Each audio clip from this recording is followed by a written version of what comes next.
Welcome to the Green Podcast. My name is Dylan Welch. I'm the CEO of green.org and Dylan Welch Media. Our goal with this podcast is to bring you the biggest names and leaders in renewable energy, clean technology, and sustainability so that you can stay up to date with the latest trends and everything that is happening in this world. Not only that, you'll get some action items for your life so that you can apply some amazing things and make your world a better place as well. Let's get the show started.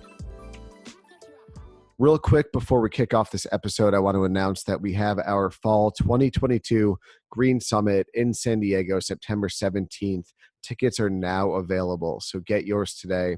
It's one day of different speakers in renewable energy, clean technology, sustainability, all leaders sharing their vision in TED Talk style presentations for what the world will look like with a more sustainable future.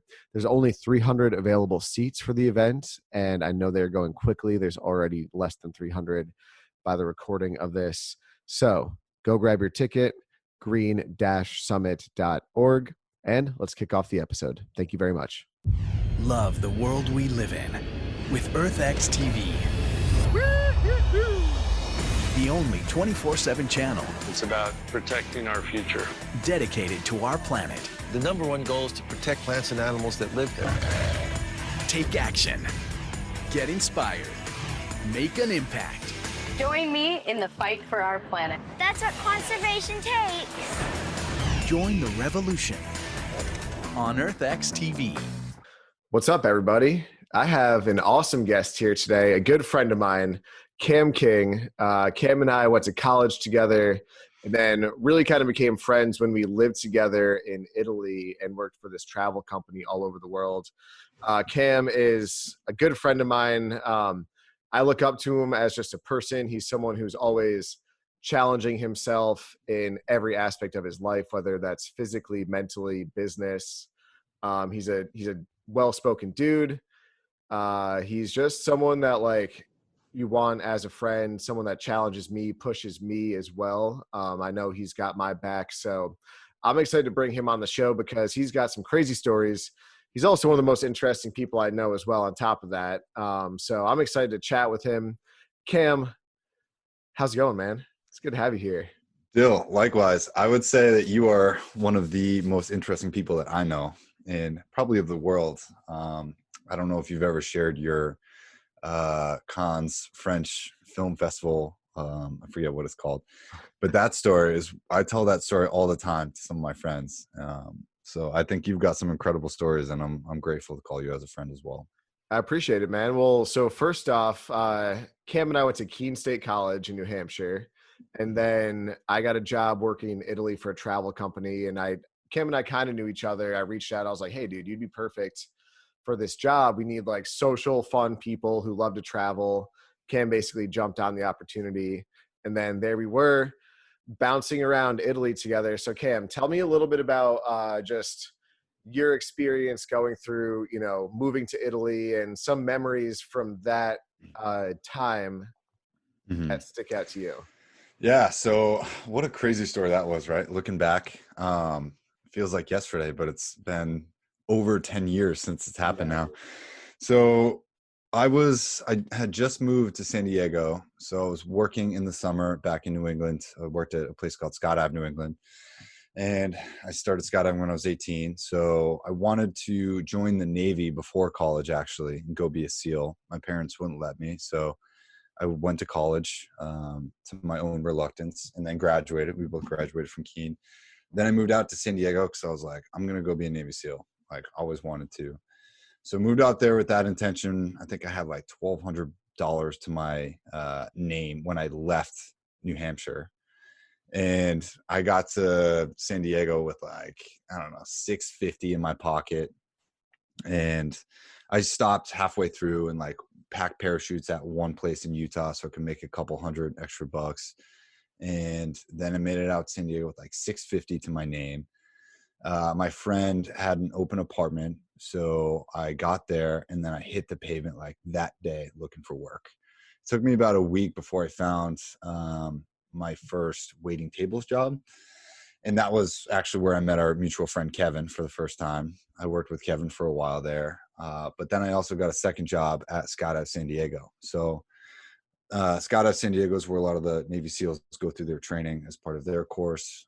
So I was packing parachutes for Navy SEALs as part of TAC Air in Scott San Diego, which was super cool and great place to jump if you've never been. But I was doing that for 4, 5, 6 months, burning myself out like 6.5 days a week, barely had time to go out and enjoy San Diego, just trying to make money because it's so expensive out there. Driving to work, I think at that time, the economy had just crashed too, so it was tough to find work. Gas was super expensive at that time, ironically. And I was just looking for a way out, right?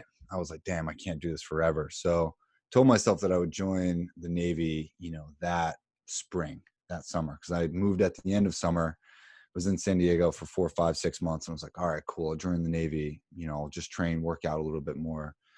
And you hit me up randomly because I think I saw you always in a different city every single weekend. I was like, man, how is this guy living the life at our age? Like, I'm out here grinding, like just working myself to dust. And I hit you up. I was like, dude, what are you doing for work? And you were like, oh man, I work for this travel company. It's awesome. It's called Your Adventures. You'd be a perfect fit. And I was like, dude, get me a job. And you were like, cool, I'll see what I can do. And I just wrote it off, right? I was like, whatever, that probably won't work out. But you came through, right? Like you do. When you give someone your word, Dylan, you follow through, which is amazing. So you got me the interview with Sean. I had the interview, told him who I was. I was on like FaceTime or whatever, Skype back then with my face, all dressed up. He was just this black screen that was just asking me random questions and was like, yeah, you can move to Florence and we have an open spot for you. And, I'll talk, whatever, and we'll see if it's a fit. So I had the interview, didn't think anything of it. I was like, man, that's a pipe dream. Sounds too good to be true, whatever. The next day, Sean wrote me back, who Sean is the CEO or owner operator of Your Adventures. He was like, hey, if you can be here in a week, you got a job. And I was like, too easy. So I said, yes, absolutely. I think I hit you up immediately and was like, dude, is this true? Is this legit? And you were like, yep. And if I didn't have you, I wouldn't have done it. It was so sketchy at the time.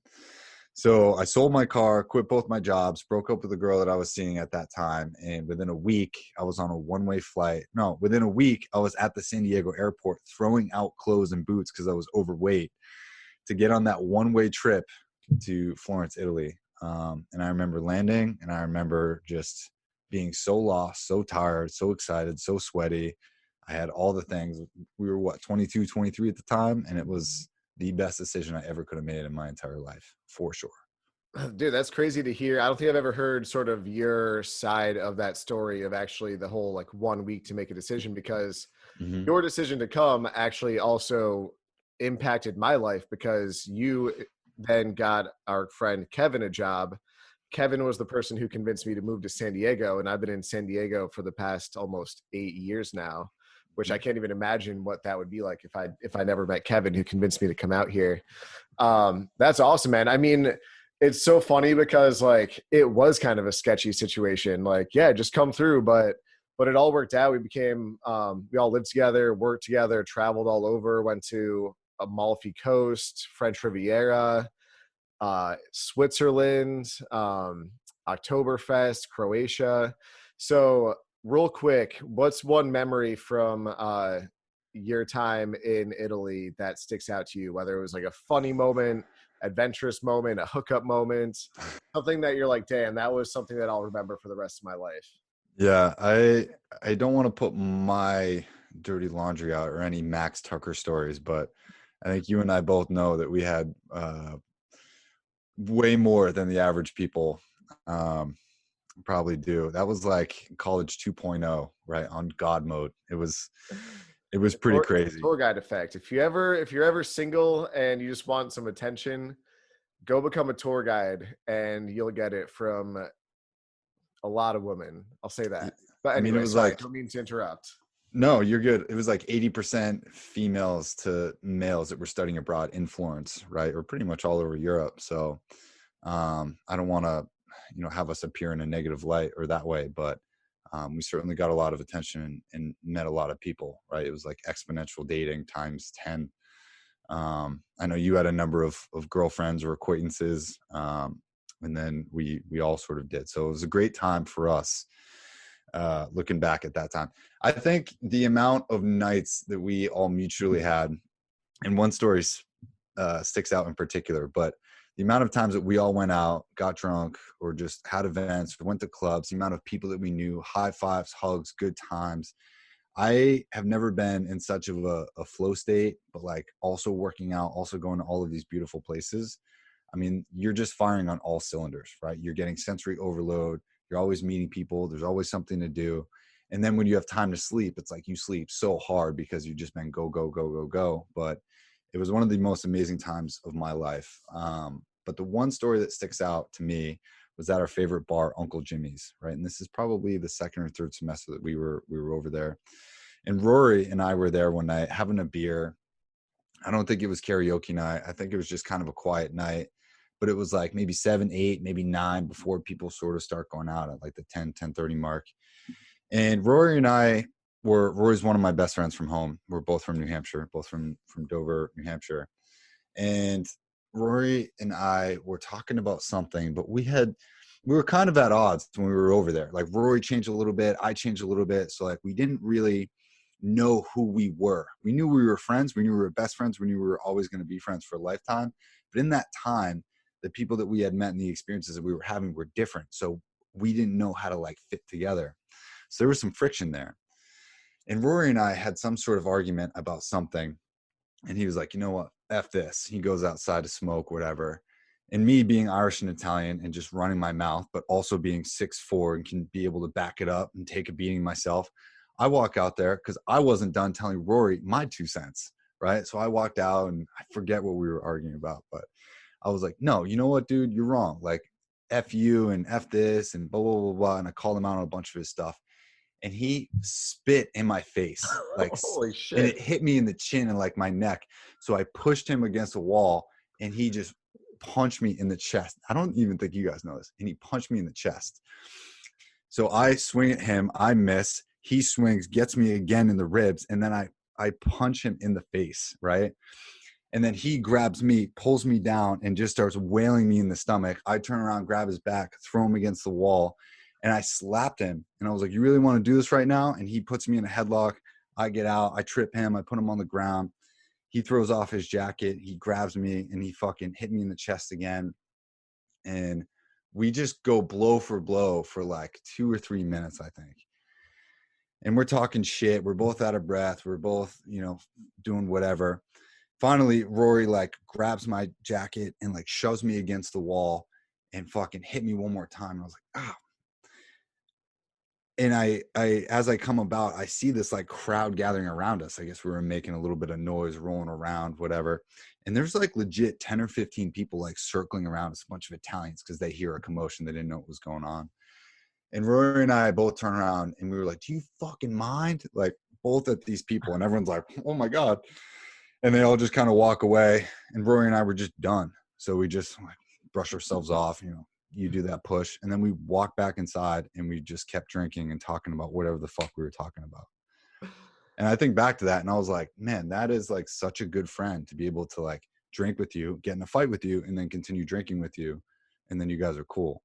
So that's always stuck out to me. And I kind of chuckle at that, even though it's psychotic. That is crazy. I never heard that story. And I think like the point you're bringing up is kind of the lifestyle that we were living is not a standard lifestyle that you would consider like in America. And that's why I think it's extremely important for anyone to live abroad for an extended period of time or travel for an extended period of time.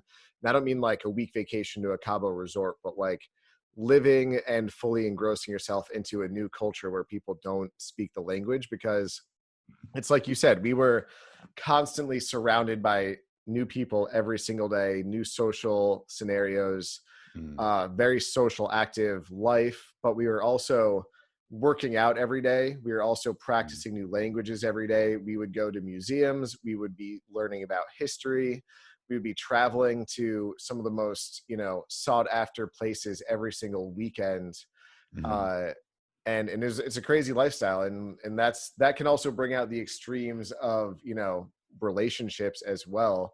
It can bring you together with people and form bonds that last a lifetime, or it can make you get pissed at your best friend. But at the end of the day, like those bonds, last a long time. And I think that kind of, one, that's an awesome story. I had no idea, because Rory's a good friend of mine too. And I'm surprised you guys never shared that. But also, I think one thing that like we've always bonded over is just kind of having like a very well-rounded life of, you know, we're passionate about being business owners, but that's not our only passion. We're passionate about traveling. We're passionate about learning. We're passionate about fitness and exercise. And I think that's what's really cool. And I've always admired about you is you have a lot of these really interesting, cool hobbies. Two of them, which I'm curious about. One is, and also they're really cool, badass hobbies, which I'm always really interested in. I'm like, I want to do the sickest shit ever. Cam's doing cool stuff. All right, what's up? So one, I know obviously you mentioned skydiving. You've done a lot of skydiving. And then two, I just recently learned this, but you're a blue belt in jujitsu. Mm-hmm. So tell Yep. me a little bit about like how you got into the skydiving, and then after that, just a little bit about your jujitsu stuff. Yeah, I mean, again, it's maybe it has something to do with my upbringing or how I'm wired, but I've always wanted to do stuff that people told me I couldn't, right? And whether that's a healthy habit to have or not, like when I was a kid, raised by a single mom, and she told me I couldn't do stuff, I'd be like, well, I'm definitely doing it now, you know? And that's always been my attitude towards things is, you know, you should believe in yourself and not really believe in the stories that others try to foist on you. And you do that a lot with your business, like sky's the limit. You know, you have crazy ideas that people say, Dill, you can't do that. And you're like, watch me.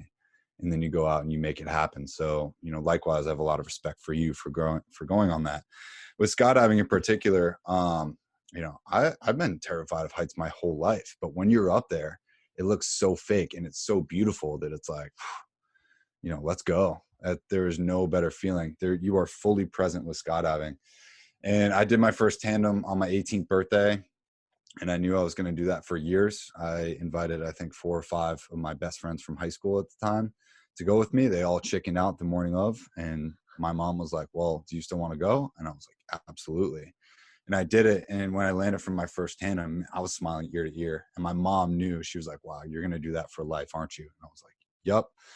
So I think I have about 2,400 jumps now. I haven't jumped 2,400. Yeah, I haven't jumped in about 2 years though. My last jump was 2020. So my last civilian jump. I've done military jumps, but it's different. That's a different story. But yeah, skydiving is great. I used to listen to what's up. Does the military, are you not counting skydive like military jumps in that? I mean, military, you jump out of a plane, you jump out of C-130s or 117s, I think. And that's just static line. So you're not really free falling. You're just doing static line jumps. And that's cool, but it's definitely not skydiving.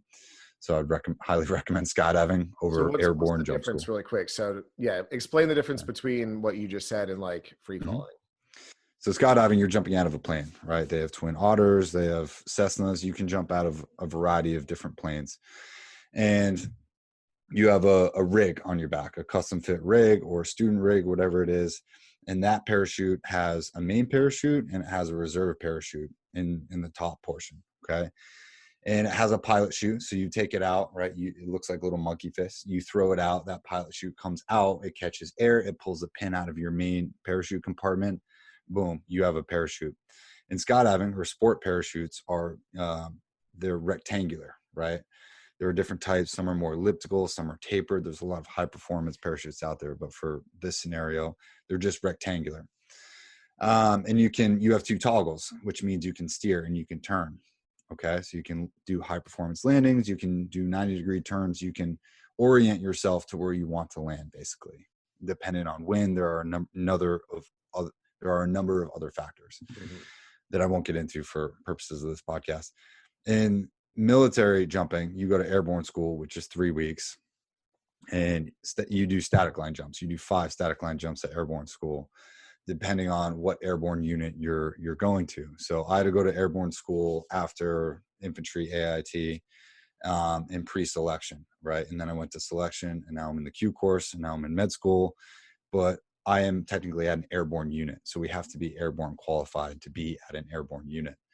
The 82nd Airborne is down the road too, and they are doing airborne operations all the time. So like I can look out my window and see them doing, you know, jumps and stuff, which is pretty cool. So static line basically means that you're hooked up to a tow cable within the plane, and the whole time, and there's different commands. So you stand up and you all orient to the door, and then you all exit the door, and you hand basically this guy at the door your static line, and then you do a quick 90-degree turn, and then you kick out of the door, and you're outside, and your parachute is deployed immediately instead of free falling and then deploying your sport parachute at a certain height. So we do our jumps, I think it was like 1,500 feet. So you can see the ground pretty damn good, and you just get out and you hope your parachute opens up, and you have a reserve on your chest that if your main parachute doesn't work, you just deploy your reserve and you put out a second parachute. You would never do that in sport parachuting. You're only supposed to have one parachute deployed at a time. Again, we get into some really complicated things there, but that in essence is military jumping versus civilian, right? You also don't have toggles in military. So you land where you land, and you land feet, ankles, knees, hips, shoulder, and then your head last, but it's pretty shitty landings. So would you say the military is easier or harder when it comes to like your experience? Yeah, I mean, it really depends on who you are. There are certainly a lot more stress factors in the military than I personally think need to be, right? Like everyone's very stressed out in the military, and I take a lot of personal time to like meditate and just not be stressed out. So I'm kind of observant to how stressed out a lot of people are, and I just don't get that part. But depends. I mean, civilian skydiving is really fun, but there are a lot more things that you have to know and can go wrong. So I would say if you're not in the military, definitely try civilian skydiving and see if it's for you. Like go take a jump class. It's called AFF, but Google around you and go take a AFF class and see if it's for you. And also, I'm sure just through all of your jumps, you probably went into that and you're like, this shit's a piece of cake. Whereas there were probably some other people freaking out being there first couple times doing it, maybe.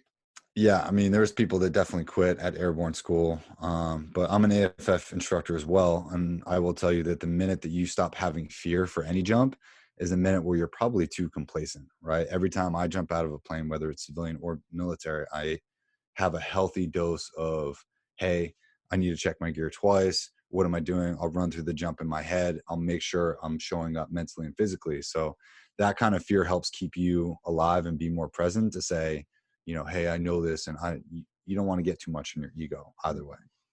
Gotcha. Mm-hmm. So now let's talk a little bit about your jiu-jitsu stuff. You just told me this recently. I didn't even know you were doing that, but that's something that I've always been interested in. I've done a few times. Definitely am planning on like getting a lot more into it. So what was that? What made you join that, and what has your experience been? Because to be a blue belt, that takes a lot of commitment. Yeah, definitely. It's a shame that I don't have a ton of time to do jiu-jitsu now, because jiu-jitsu has consistently been like the best workouts, the best I've ever felt mentally and physically. I won Colorado State Championships a couple years ago as well. As a white belt, I think I got third place in no-gi, but I started jiu-jitsu in 2019. I used to listen to the Jocko podcast all the time. Before I was military, ironically, I don't listen to it now. But it was just really motivating to hear how much jiu-jitsu has, changed his life and helped his life. And I was really interested in having those aspects, because in my fitness journey to that point, I'd never had anything to the effect that he was talking about it. And he wasn't lying, when he said jiu-jitsu is what he loves to do every single day, and it makes him feel great mentally, physically, emotionally. He's met some of the best people in his life. I would highly agree. I think everybody should train in some sort of martial art or another. So, yeah, I agree. How long were you, how consistently were you training every week? Yeah, I mean, back in my peak, I was at a place called The Compound with a K in Denver, and awesome people, awesome coaches. They were there for me at a really tough point in my life too. And I think that's what brought me even closer to them. So I was probably going 5 or 6 days a week, for close to 6 months. That's really where I felt like it was locking in. Definitely minimum 4 times a week. I think anything less than that, you're just kind of maintaining. Mm-hmm. You can probably get away with 3 times a week for a little while, but I think if you really want to improve, that's something you should be hitting it at least 4 times a week. Mm-hmm. Cool. That's good to know. All right, man. Well, I know you're tight on time, so let's kind of wrap things up soon, but just tell us a little bit about what you're working on now and what you can share. I mean, I know you joined the Army. You're in the Special Forces in the qualifications round. I don't really know exactly what that means. So share what you Yeah. are allowed to share about that. Yeah, I mean, it's all public knowledge and you can research it. But amazing group of guys now. Like my entire life I've wanted to work around a whole group of guys that wanted to go and get after it every single day, mentally, physically, emotionally, spiritually. And the Army and the military was always something I've wanted to do, even from the time that I was a kid. So I was a global new business development director for a 600-person global agency in Portland, Oregon. After I left Colorado, got laid off due to COVID because we lost Microsoft, Amazon, Twitter, Facebook, all those clients like overnight. They canceled everything for like the next, 18 months. So we lost millions and millions of dollars. I got laid off and went back to Colorado, freelance, opened my own advertising agency and consultancy. And that was going great. Like I loved it. But that itch in the back of my head was always there. It was like, I had a boys trip to Miami one weekend and my best friend sat me on some balcony and we were all whatever strung out and drunk. And he was like, you got to come with me, right? Because he was going to enlist. And I was like, yeah, man, I do. He's like, just promise me you'll look into it and, go through the process. And so I did. And chick I was dating at the time happened to be like an algebra tutor. So she taught me all the stuff I needed for the ASVAB again. And I passed. I got a special forces contract, which guarantees that you go to basic, infantry, AIT, airborne, and then at least go to selection. And special forces selection, I'm not legally allowed to talk about it, but you can research stuff. There's documentaries about it on YouTube. And that was the hardest thing I've ever fucking done in my life. But the coolest thing about that was like, after you do that and you sleep for 2 to 3 hours a night for a couple weeks or just on your feet going miles and miles and miles with heavy shit on your back all day, every day, and finding your way through North Carolina draws and really deep forest at night for like 12 hours to find this little point that you're using like a map and a protractor to find. It's like, when you can do that stuff and then you get selected, it makes you feel like you can do anything on the planet, at any age. So it's a huge confidence boost. And then you go into the Special Forces qualifications course, which is like all of these even more difficult things stacked on top of each other. I was selected as an 18 Delta, which means that I would be a Special Forces medical sergeant after I finished the Special Forces qualifications course. So I feel really grateful. I mean, we get a whole new 4-year degree. We go through med school. We do a lot of like hands-on trauma stuff. Again, the finer details I can't really speak about, but all of this stuff is public knowledge. So it's really cool. I would encourage anybody to look it up. And I've met an amazing group of guys that inspire me to be a better person every day, to be better physically, mentally, emotionally, all of those things. And as far as I've heard, it's not like the regular Army. And we're giving a little bit more slack. So just want to finish up, get to a team, serve my country, do good, and be a more capable man all around. That's really the goal. Hell yeah, man. Excuse me. Well, appreciate you sharing that and thank you for what you're doing. And, congrats on making that, sort of that childhood dream come true. It's pretty cool. Like, I'm sure you are. I know you're a pretty spiritual guy, like appreciating these moments that you've got. In like a minute or less, what's one thing you'd like to just share with all of these millions and millions of people that are listening and tuning into this show right now? Yeah. I actually just watched a video on dopamine fasting and the opposite of homeostasis, right? It's called allostasis. And it means when we indulge in too much pleasure, our brain has this sort of thing to sort of bring back to homeostasis.